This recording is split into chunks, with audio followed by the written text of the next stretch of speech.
안녕하세요. 오늘은 제환공과 관중 두 번째 시간을 갖도록 하겠습니다. 사기열전, 관한열전 중에서 관중의 얘기를 두 번째 시간을 갖도록 하겠습니다. 자, 지난 시간에는 이제 관포지교를 중심으로 제환공과 더불어서 같이 얘기를 했습니다. 제환공이 자신을 죽이려고 했던 관중을 이제 자신의 신하로 흔쾌히 받아들이고 그에게 국정을 맡기려고 그렇게 결심했던 장면까지 우리가 지난 시간에 보았습니다. 그런데 관중이 또 막상 이제 제환공이 받아들이자 관중이 그렇게 순순하게 또 조정이 나와서 이를 보지 않는 것이었습니다. 그래서 이제 제환공이 관중을 부릅니다. 불러서 필요한 것이 있으면 말하시오 라고 그랬더니 옛말에 지위가 낮은 사람은 존귀한 사람을 다스릴 수 없다고 했습니다. 자, 그렇게 얘기를 해요. 자, 이건 자기 지위를 높여달라는 얘기예요. 이 관중은 항상 엉뚱합니다. 그러니까 보통 사람들의 눈으로 보면 상당히 엉뚱한 측면이 있어요. 자기가 죽을 고비를 죽어야 마땅한데 이제 죽이지 않고 살려뒀음에도 불구하고 또 그 이상의 것을 요구하는 것을 볼 수 있습니다. 그래서 최고의 관직인 상경에 제수를 합니다.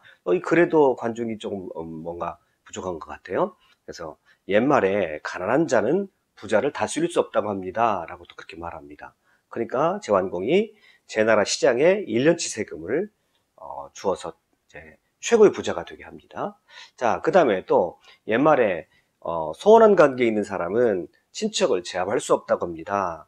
군주의 친척을 제압할 수 없습니다. 자, 이렇게 얘기합니다. 그랬더니 관중에게 중부의 칭호를, 그러니까 작은아버지죠. 중부의 칭호를 줘서 국정에 임하게 합니다. 그제서야 이제 흔쾌히 이 제환공이 나서게 되고, 이것은 상당히 중요한 부분이죠. 관중이 자신의 뜻을 펼치고자 할 때 방해가 되는 것들, 모든 것들을 다 이제 일소하고 이제 힘이 있는 그런 재상으로서 이제 제나라 정치에 등장하는 것을 볼 수 있습니다.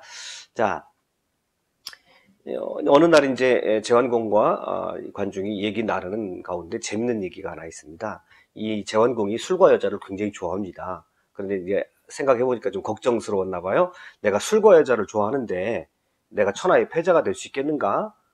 그럼 내가 패자가 되려고 한다면 술과 여자를 어떻게 좀 멀리 해야 되지 않겠는가? 아주 그때 유명한 얘기를 합니다. 자, 유능한 인재를 몰라보거나, 두 번째, 인재를 알고도 쓰지 않거나, 세 번째, 쓰면서도 적소에 소중하게 쓰지 않거나, 또 네 번째, 적소에 배치하면서도 신임하지 않거나, 또 신임하면서도 소인배를 참여시키면 모두 폐업을 이룰 수 없습니다. 즉, 이 말은 뭐냐면, 자, 패주로서 또는 군주로서 술과 여자를 가까이 하는 것은 그렇게 해롭지가 않은데, 자기가 봐서는. 그런데 첫 번째, 유능한 인재를 몰라보거나 또 인재를 알고도 쓰지 않거나, 자, 쭉 이런 조건을 얘기해요. 요거는 부정적인 말로 표현했거든요. 요거 뒤집어 놓고 보면 사람을 알아봐야 되고, 또 사람을 알아본 다음에는 그 사람을 잘 쓸 수 있어야 되고, 또 그 사람을 쓰면서도 적소에 아주 중요하게 소중하게 써야 된다, 그렇게 얘기를 하고요. 또 이제 소임을 주어서 적소에 배치했으면 그 사람에게 전적으로 위임을 해야 된다는 거죠. 신임을 하지 않으면 위임을 해야 된다는 거예요. 그 다음에 그 위임을 했을 때 군주가 늘 신경을 써야 되는 부분은 뭐냐면 소인배를, 이제 원소인이라고 그러죠. 소인배를 참여시키지 않아야 된다라고 하는 거죠. 자, 이것을 일컬어서 흔히 이제 관중의 5단계 리더십이라고 합니다. 지금 만약에 어떤 리더가 어떤 사람을 쓸 때도 대단히 중요한, 지금도 적용시켜도 손색이 없는, 만약에 가장 이상적인 조직이다, 가장 이상적인 리더가 이끄는 가장 이상적인 조직이다 하면 지금도 이런 형태가 쓰여야, 이 5단계 리더십이 쓰여야 마땅하다고 생각합니다. 그래서 지금 이제 관중이 환공에게 이렇게 말을 하는 겁니다. 이 정도 요것만 잘 가지고 계시면 패자로서 훌륭하게 폐업을 이루실 수 있을 겁니다. 이렇게 얘기하는 거죠. 실제로 이제 관중과 제환공은 어질고 재능 있는 사람들을 굉장히 많이 임명해서 제나라의 정사에 임하게 됐습니다. 그래서 제나라를 크게 다스려졌다. 이 문구는 이제 사기 열전에 나오는 거거든요. 열전엔 등장하지 않지만 스풍, 영월, 성보 뭐 이런 사람들 5인걸이라고 그래요. 그래서 굉장히 뛰어난 인재들을 등용을 해서 같이 정사를 돌봤던 것을 볼 수 있고요. 이 스풍 같은 경우에는 이제 환공이 죽은 다음에 환공의 뒤를 이어가지고 재상의 자리에 맡았던 그런 사람입니다. 그러니까 인제가 춘추 시대의 첫 번째 패자인 이 제환공 그 이후에 모든 그런 개혁군주, 소위 나라를 좀 부국강병을 이루면서 나라를 개혁하고자 하는 그런 개혁군주들에 있어서 공통적인 필수사항이 이렇게 인재들을 제대로 등용할 수 있어야 된다라고 하는 것이죠. 그런 측면에서 인재의 중요성을 이제 관중은 환공에게 이제 각인시키고 있고 또 환기시키고 있는 겁니다. 자, 그럼 이제 구체적으로 들어가면서 관중의 정치를 우리 사기열전에서 나온 것을 한번 좀 살펴보면요. 사기열전에 있는 관한열전에 나와 있는 관중편에 그대로 한번 그것을 가져와 봤어요. 보잘것없는 제 나라가 바닷가에 있는 이점을 살려가지고 교육을 통해서 재물을 쌓고 나라를 부유하게 하고 군대를 튼튼하게 만들었으며 백성과 더불어서 좋은 것을 나눴다. 이제 관중의 너무나 유명한 정치죠. 그래서 관중의 정치를 일컬어 가지고 중국 최초의 어떤 실용주의적인 현실 정치로 현실 정치를 펼쳤다 그럽니다. 그러니까 어떻게 보면 가장 고전적인 실용 정치의 모델이라고 할 수가 있겠죠. 그것은 관중이 어렸을 때부터 우리가 지난 시간에 봤습니다만 장사도 하고 또 천안 신분 속에서 그렇게 귀한 신분이 아니라 천안 신분에서 평민의 신분 이제 수많은 고비들을 넘기고 현실에 그가 깊이 뿌리를 두고 있었기 때문이거든요. 그야말로 부국 정책을 하죠. 그 중에 하나가 이제 소금과 철이 제 나라에 많이 나거든요. 그래서 염철관을 둬가지고 백성들이 만드는 소금을 국가가 수매해 줍니다. 국가 수매해 주고요. 그 다음에 철광을 채취를 하는데 철광 채취는 아주 특이한 방식으로 합니다.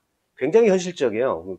특이한 방식으로 정보 상인이 협동해서 관상 협력 방식을 택합니다. 근데 파격적인 것은 뭐냐면 7대3의 비율로 이익 배분을 하는 겁니다. 철광에서 철을 캐가지고 그 철을 판매한 수익들을 7대3으로 이익을 배분하는 거예요. 그런데 너무 놀랍게도 우리가 7대3 배분이다 그러면 국가가 7을 가져가고 개인이 3을 가져갈 것 같은데 거꾸로입니다.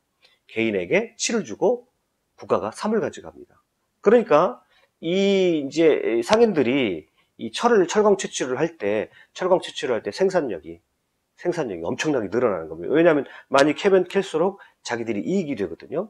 그래서 오히려 생산력이 늘어나니까 거기에서 오는 세수익이 더 크게 늘어나는 겁니다. 관중은 일찍이 이 경제학의 원리를, 자본주의 원리를 꿰뚫었던 사람이죠. 그래서 사람들의 마음 가운데 있는 이익이 많이 가면 사람들이 열심히 일한다는 것을 이용해가지고 그것을 현실 정치에서 구현해낸 사람입니다. 후에 이제 한비자 같은 경우는 사람은 이익을 중심으로 움직인다. 뒤에 한비자가 그것을 또 얘기하기도 하고요. 또 법과 사상에서는 이게 굉장히 중요한 원리이죠. 국가의 가장 기본적인 원리입니다. 그런데 이미 춘추시대 초기에 환공은 사람들에게 이익을 많이 가게 해서 그들로 하여금 자발성을 발현시키고 그리고 거기를 통해서 더 많은 세수를 거둬들였던 생산력을 늘리기 위해서 세수를 거둬들였던 것을 볼 수 있습니다. 이 이후에 이제 근대에 오면 등소평이 이것을 적용을 시킵니다. 중국이 한때 등소평 직전에 굉장히 이제 식량 생산이 이제 그 생산율이 떨어져 가지고 가뭄이 갑자기 온다든지 이러면은 그 생산량이 떨어져서 굉장히 고통당했다는 것을 볼 수 있는데요. 그때 등소평이 이제 혁신적인 정책을 합니다. 관중의 정책을 그대로 따라해요. 그래서 농사를 지어가지고 농사의 수익의 7할을 일반 국민들이 가져가게 한 겁니다. 등소평이. 그래서 등소평이 식량 문제를 해결했던 그런 유명한 예화가 있습니다. 그래서 이게 바로 관중의 정치에서 나온 것이죠. 자, 그 다음에 너무너무 유명한 얘기입니다. 이 얘기는 창고가 가득 차야 예절을 한다.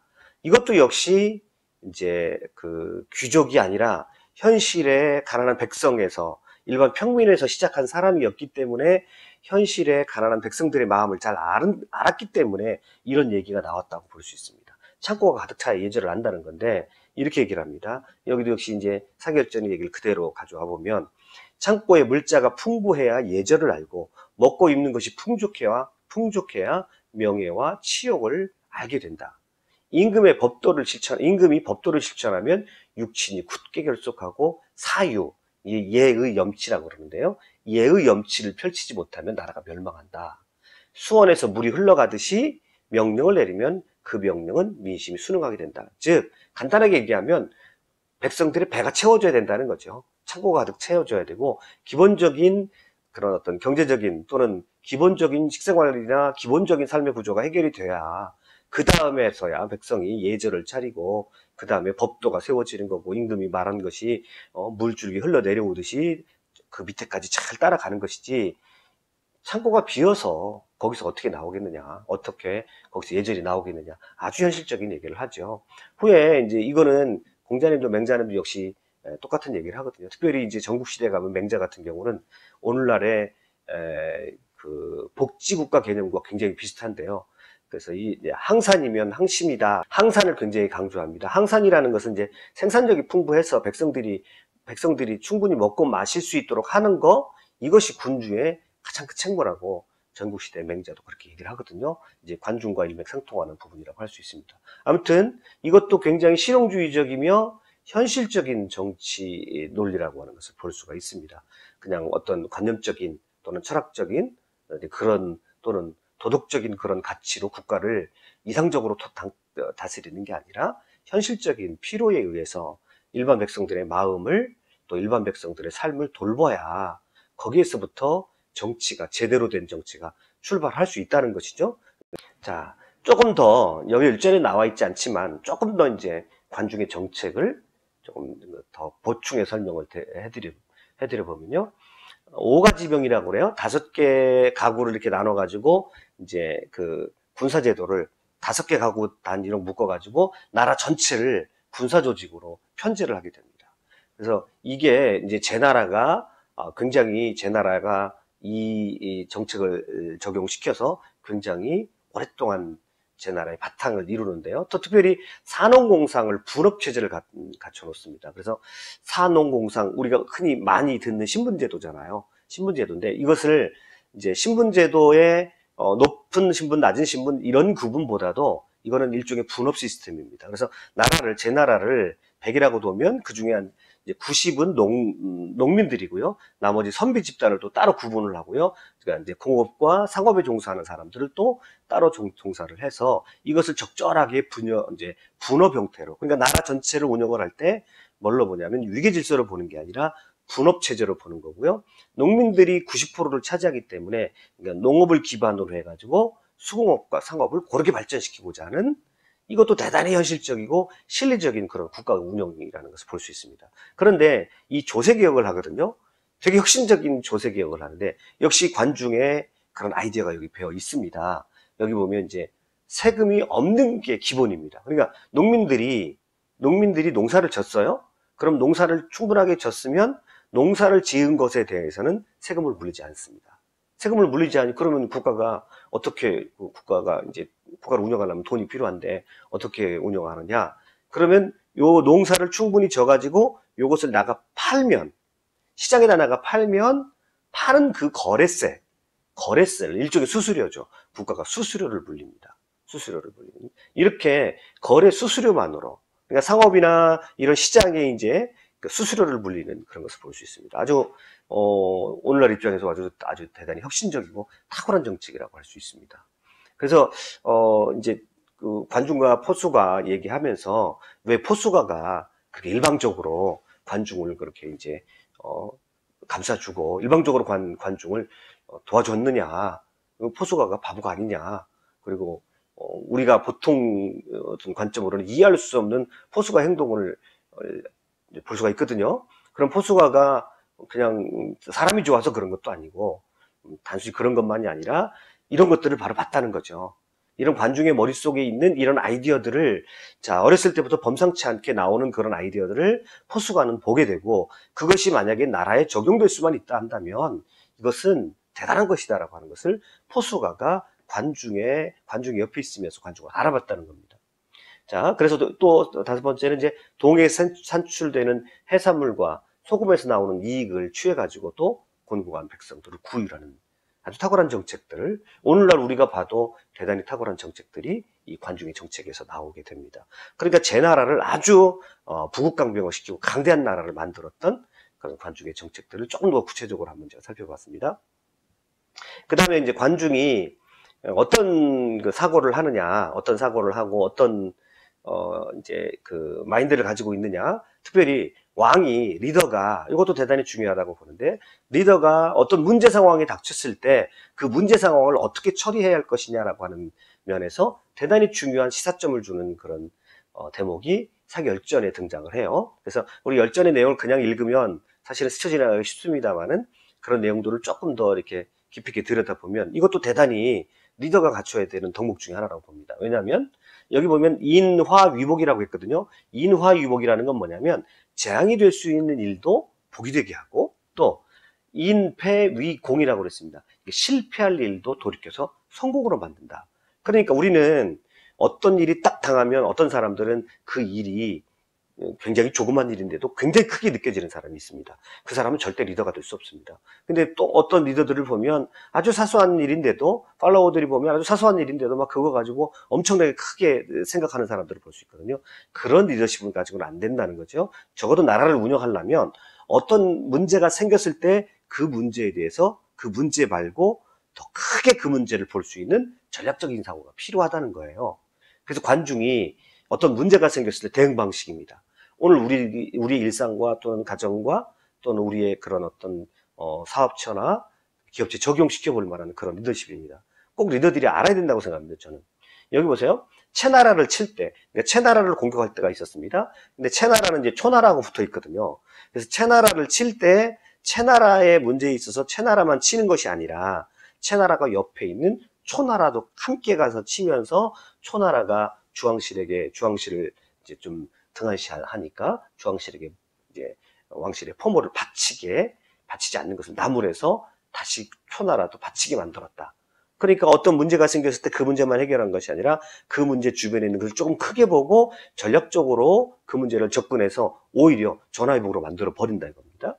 또 북쪽에 이제 살룡족이 치러 왔습니다. 내려와서 이제 북경을 괴롭혔어요. 그러니까 살룡족을 치러 갈 때 그때 연나라를 칩니다. 왜냐하면 역시 여기도 뭐 마찬가지냐면 연나라 하면 이제 소공이거든요. 소공이 우리가 무항 때 강태공과 더불어서 이 소공이 굉장히 혁혁한 공을 세우게 돼서 연나라를 이제 분복을 받는데, 이 연나라가 아마 이제 중원의 입장에서 보면 뭔가 좀 탐탁치 않은 것들이 있었던 것 같아요. 소공의 예절을 지키지 않은 것 같아요. 그래서 산룡족을 칠 때 옆에 있던 그 북쪽에 있던 연나라도 같이 쳐서 소공의 어진 적치를 다시 수행하도록 했다. 그러니까 이제 중원의 질서에 편입하도록 만들었다 이 말이거든요. 자, 그러니까 요 굉장히 중요한 사례예요. 요거 사기열전에 나온 요 얘기인데 요거를 그냥 살짝 지나가고 읽어서는 안 되는 게 리더십에 있어서 대단히 중요한 그런 어떤 덕목이라고 할 수 있습니다. 그래서 리더는 어떤 문제가 생겼을 때 그 문제 자체에 빠지는 게 아니라 문제를 큰 시야로 전략적으로 접근할 수 있는 그런 사람이 바로 리더여야 된다. 이제 그런 거죠. 그런 사람이 이제 문제를 오히려 크게 풀어내고 오히려 문제에 더 큰 이익이 가져올 수 있도록 만드는데 바로 제환공에게 이런 리더십을 이 관중이 이런 리더십을 발휘를 했다는 겁니다. 자, 여기도 아주 굉장히 이제 유명한 얘기예요. 가에서 제후들을 만나 맹세할 때 이제 노나라 자객 조말과의 약속을 지켜서 신뢰를 쌓다 이 말을 이렇게 하고 있는데요.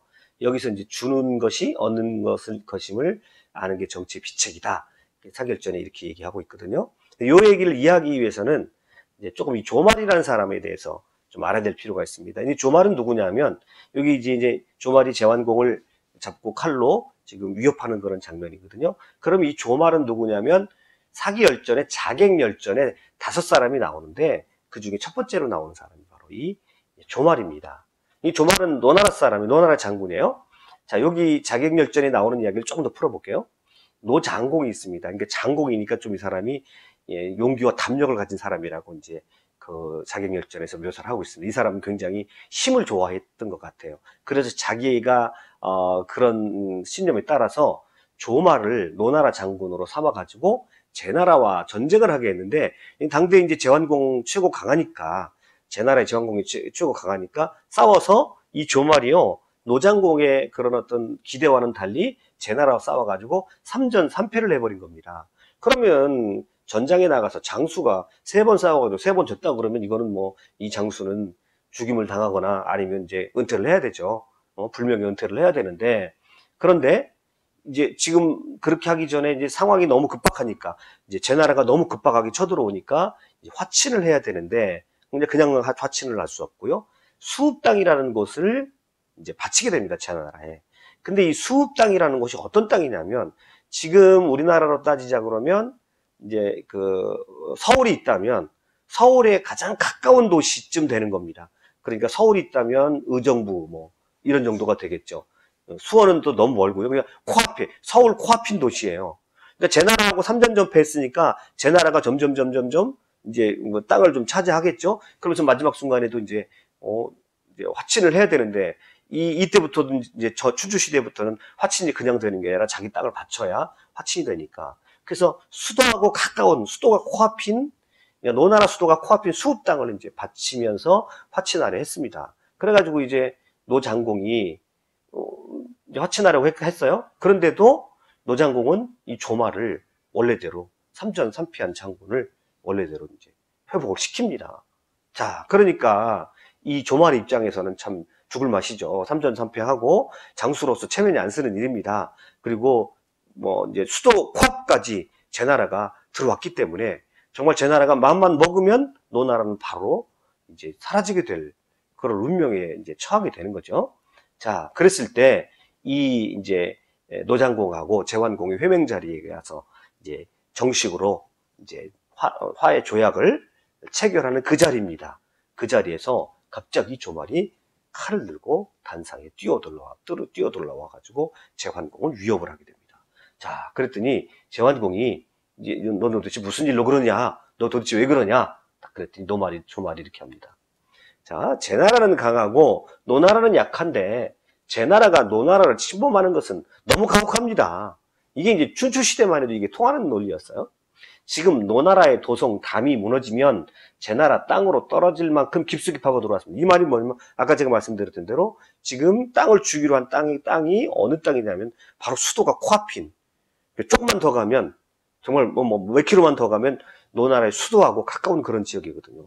그러니까 노나라의 도성담이 무너지면 곧 무너질 거거든요. 제 나라 땅으로 떨어질 만큼 깊숙이 들어왔습니다. 군주께서는 이 점을 헤아려 주십시오. 이거 너무한 거 아닙니까? 아무리 힘이 센 나라라고 해도 그리고 아무리 땅을 떼어준다고 해도 제환공처럼 그런 분이 이걸 받는다는 건 이건 말이 안 됩니다. 그리고 조말이 탁 위협을 합니다. 그러니까 제환공이 죽게 생겼으니까 지금 어떻게 하겠습니까? 이제 어쩔 수 없이 알았다고. 내가 네 말대로 하겠다고. 그런데 이 조말이요? 그냥 이 일 있은 다음에 칼을 딱 집어 던지고요. 아무 일 없었다는 듯이 단상에 내려와서 그냥 또 그 회명 자리에서 딱 앉아 있는 겁니다.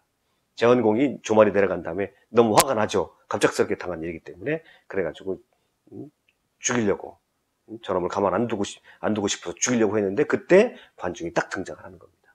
관중이 딱 등장해서 약속을 어기면 안 됩니다. 작은 이익을 탐하는 것으로서 스스로를 만족하신다면 제후들의 신뢰를 잃고 천하각국의 지지를 잃게 됩니다.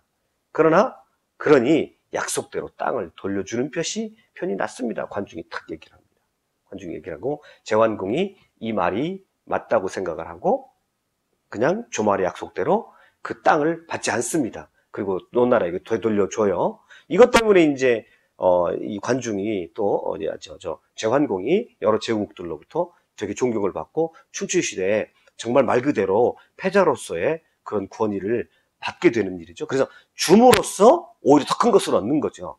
이게 제후들이나 왕의 리더십 또는 오늘날에도 역시 이제 우리가 한번 생각해 볼 수 있는 그런 리더십이라고 볼 수 있죠. 그래서 한결같이 그 망하는 리더십을 보게 되면 우리가 흔히 얘기하는데 진시황 같은 경우는 끊임없이 백성들을 뺏어갔거든요. 끊임없이 백성들을 뺏어가가지고는 나라가 오래 유지될 수가 없습니다. 누가 뭐라고 그래도 사실은 우리 이름 없는 민초들의 그 힘들이 바로 그 천명이라고 할 수 있거든요. 그러니까 이거를 또 잘했던 사람이 후대에 이제 그 유방이라고 할 수 있습니다. 유방은 가능하면 백성들에게 많이 주었거든요. 그러면 백성들에게 기회를 많이 주고 백성들로 하여금 착취를 덜 했더니 오히려 백성들의 신망은 더 얻게 되거든요. 이 정치의 가장 기본적인 질서입니다.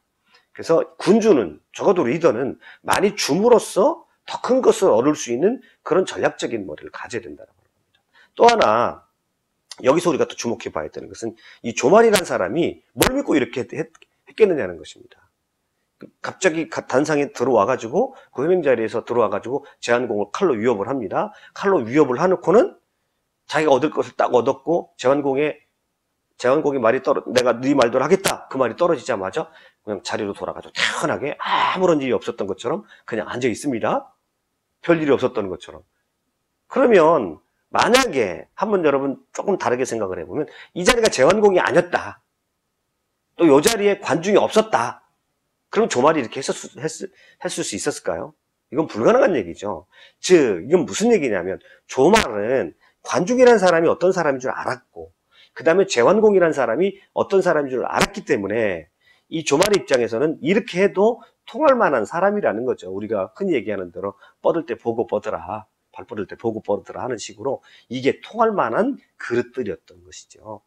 그래서 조말은 자기가 3전 3패 했지만 이렇게 제환공을 한번 위협함으로써 전투에서는 막 졌지만 자기가 잃었던 그 땅을 도로 찾고 자기를 믿어준 군주에 대해서 어떤 보답을 하게 되는 그런 조말의 모습을 볼 수 있습니다. 그래서 자객열전에서 사마천이 첫 번째 자객을 이 사람을 실어놓고 있거든요. 저는 이 스토리 가운데도 바탕에 깔려 있는 게 관중과 포수가의 우정이고 포수가가 봤던 관중의 사람됨이고 또 관중을 자기를 죽이려고 했던 그런 관중을 받아들인 이 제환공의 그런 마음의 그릇이 이 이야기의 전제가 되어 있기 때문에 이게 통하는 것이지 그냥 통하는 것은 아니라고 보는 거죠. 만약에 다른 군주 같았으면 이 조말은 이제 흔히 중국에서 맨날 하는 대로 젖에 담궈졌을 겁니다.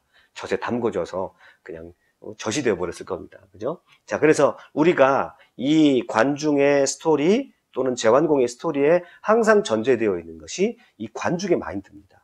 지금 관중을 쭉 한번 보세요. 나라를 경영하는 방법이라든지 또 정치를 하는 방법이라든지 또 어떤 전략적 사고를 하는 방법이라든지 정말 이 사람은 재상감입니다. 이 사람은 한 나라를 운영할 만한 그런 커다란 리더십을 가진 사람입니다. 그래서 사마천이 항상 강조하는 것이 뭐냐면 작은 불의와 작은 수치를 참아내야 된다는 거예요. 그리고 자기 죽음을 아껴야 된다고 얘기하는 겁니다. 자신도 역시 그렇게 살았고요. 그래서 정말 사람이 죽을 때는 자기의 죽을 자리, 큰 대의를 위해서, 정말 큰 일을 위해서 때로는 작은 수치는 참아낼 줄 알아야 그 사람이 큰 사람이라는 거예요. 우리가 지난 시간에 봤지만 관중이 이제 자기도 죽을 위치에 당했는데 자기 친구 소홀은 죽었어요. 자기 친구 소홀은 죽었음에도 불구하고 자기가 참고 있었던 것은 자기 입으로 말해요. 나는 이런 작은 이익에 연연하는 사람이 아니라 이미 나는 내 안에는 큰 나라를 경영하는 큰 뜻을 가지고 있다. 그렇기 때문에 나는 죽지 않았다. 그리고 포수가는 그것을 또 정확하게 보고 있었다라고 그렇게 말을 하거든요. 역시 이 사건에도 관중이라고 하는 그런 사람의 그릇됨이 얼마나 큰 그릇인지가 여기에 전제되어 있고 조말은 그것을 정확하게 읽었기 때문에 이런 스토리가 나올 수 있었다는 겁니다. 그래서 이제 이 노나라가 유지될 수 있었고요. 제환공은 노나라 땅을 되돌려 주고 그리고 노나라 땅을 되돌려 주는 대신에 이 제환공은 천하 제후들로부터 역시 우리의 패자가 될 만한 그릇이야라고 하는 그런 인정을 받게 되고 이제 나중에 보게 되면 9번이나 회명을 하게 되거든요. 그러면서 그 회명 자리에서 패주로 인정을 받는. 그리고 춘추시대 5명의 패주가 있습니다만은 그래도 제환공이 최고로 여기게 되고 첫 번째 패자로 인정을 받게 되는데 이 사건이 또 굉장히 중요하게 작용을 하는 것을 볼 수 있습니다. 얻는 것임을 아는 게 정치 비책이다. 정치 비책뿐만 아니죠. 이거는 리더십에 있어서도 잘 주면서 작은 것을 주고 큰 것을 얻어낼 수 있는 전략적인 마인드, 그리고 어떤 작은 문제가 생겼을 때 크게 큰 그림으로 그것을 바라보고 역전시킬 수 있는 그런 문제 해결형 또는 전략형 그런 사고를 할 수 있어야 된다는 거죠. 역시 관중은 하나하나 뜯어보면 대단한 리더이면 틀림없습니다. 자, 그 다음에 이제 누가 뭐래도 이 관중과 이제 제환공은 춘추시대의 질서를 만들었거든요. 그러면 춘추시대 질서를 만드는 것이 바로 누구냐면 이 관중의 머릿속에서 나오는 거거든요. 자, 그래서 패자의 질서. 이거 패자의 질서라는 것은 뭐냐면, 저는 이제 맏형 리더십이라고 봅니다. 그러니까 춘추 시대가 시작이 되면서 주왕실의 권위가 이제 점점 땅에 떨어져 가요. 그래서 누구도 주왕실을 존중하려고 들지 않고 왕실을 무시하기 시작합니다. 그러니까 이제 천하가 굉장히 어지러워지겠죠. 그리고 이제 너무 혼란스러워지고 가령 어디에다가 어떤 질서가 이 질서에 의지해서 행동을 해야 되는지 잘못하면 전국 시대가 빨리 올 수 있는 그런 상황이에요, 사실은. 물론 이제 이렇게 했다고 전국 시대가 안 오는 건 아닙니다만은 전국 시대가 아마 더 빨리 와서 더 혼란스러운 세상이 됐을 것입니다. 그런데 이때 이 세상에 대해서 맏형 리더십, 이것을 처음으로 제시한 사람, 즉 패자의 질서를 제시한 사람이 바로 관중입니다. 이 관중이 그럼 어떤 식으로 이것을 이제 패자의 리더십을 제시했냐면 존왕양이죠. 왕을 존중하고 오랑캐를 무찌른다는 거거든요. 오랑캐를 무찌른다는 겁니다. 그래서 사람들이 무시하기 쉬운 주왕실의 권위를 야, 내가 맏형이야. 이제 제 나라가 힘이 세졌기 때문에 내가 왕실을 무시하거나 주왕을 함부로 다루는 녀석들은 내가 가만 안 두겠어. 그런 나라들은 내가 징벌을 할 거야. 라고 그렇게 나서서 맏형처럼 어떤 주나라의 혼란스러워져가는 춘추시대 그 질서의 무질서함을 막고 질서를 세웠던, 그러니까 춘추시대의 질서를 만드는 거죠. 이 관중이 그 존양왕의 기치를 올리게 됩니다. 그러니까 이제 사람들이 누구 중심으로 모이게 되냐면 이 맏형 중심으로 모이게 되고요. 그 다음에 주왕실에 대한 이제 형식적이지만 어떤 존경을 갖게 되는 거죠. 그 다음에 굉장히 중요한 게 이제 회맹입니다. 회맹. 총 9번에 걸쳐서 회맹인데 굉장히 유명한 말이에요. 이 말이 구합제우 일광천하. 그래서 세상을 한번 바로 세웠다 이 소리거든요. 제후들을 9번 모았다 이겁니다. 9번 모으고 한 번 천하를 바르게 세웠다. 한 번 천하를 바르게 세움으로써 춘추시대 질서를 만들었다 이 말입니다. 이 굉장히 유명한 말이에요. 이건 이제 논어에 나오는 말인데 총 9번에 걸쳐서 회맹을 하게 됩니다. 근데 이 회맹에서 재밌는 것이 있는데 피를 입술에다 바르는 그런 이제 그 피를 바르는 순서가 있어요. 일단은 소를 한 마리 잡는데요. 소를 잡아가지고 회맹할 때 9번 회맹을 했으니까 다 그런 건 아닌데 이제 첫 번째 이제 회명을 할 때 이제 많은 구름 같은 데서 군주들이 다 모입니다. 제후들이 다 모였고요. 제후들이 모인 자리에서 이제 소를 한 마리 잡아가 소의 귀를 자릅니다. 그래서 그 귀에서 피를 이제 받아가지고 이제 그 피를 받아서 이제 들에게 돌아다니면서 그 제후들에게 입술에다가 피를 발라주는 거죠.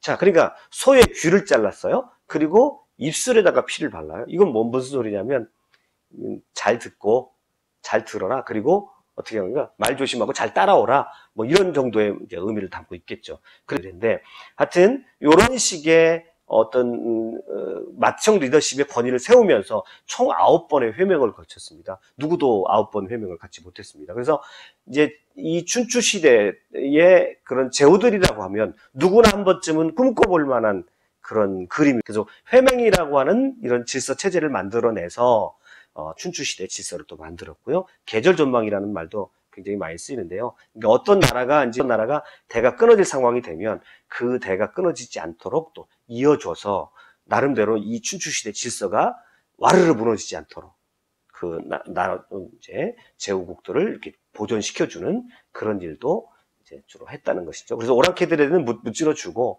그 다음에 이제 가능하면 그 질서를 유지하되 이제 주나라의 힘이 약해졌기 때문에 이제 맏형들이 등장을 해서 그 질서를 만들어가는 춘추시대 질서를 짠 사람입니다. 그래서 이 모든 아이디어가 관중에서 나왔다는 거죠. 그러니까 여기까지 얘기를 들어봐야 사실은 관포지교의 그 내용을 우리가 다 이해할 수가 있는 겁니다. 왜 도대체 포수가가 도대체 속도 배알도 없이 왜 이렇게 관중에게 잘했냐. 포수가의 위대한 점이죠. 포수가는 관중에게 그런 마음이 있었다는 이런 계획과 이런 천하를 다스릴 만한 그리고 새로운 질서를 만들어낼 수 있는 그런 모든 아이디어와 탁월한 리더십과 이 사람에게는 정말 나라를 맡겨둬야 비로소 재능이 다 발휘될 만한 그런 큰 그릇인 것을 포수가는 알아봤고 그의 기대에 이 관중은 부응을 해서 제 나라를 명실상부한 초대 패자국가 그리고 최과의 당대의 최강대국으로 만들어 놨던 것을 볼 수가 있고요. 이 관중의 이 경제정책, 관중의 이 실용주의적인 정책은 중국의 역대 왕조 지금까지도 실용주의, 그러면 우리가 중국을 또 떠올릴 수가 있는데, 등소평 이후에 이제 실용주의를 우리가 보잖아요. 그래서 그 실용주의의 원조격이다. 이렇게 또 우리가 볼 수가 있습니다. 그래서 관중이라는 사람이 펼쳤던 천하 경영에 대해서 이번 시간에는 같이 살펴보았습니다. 수고하셨습니다.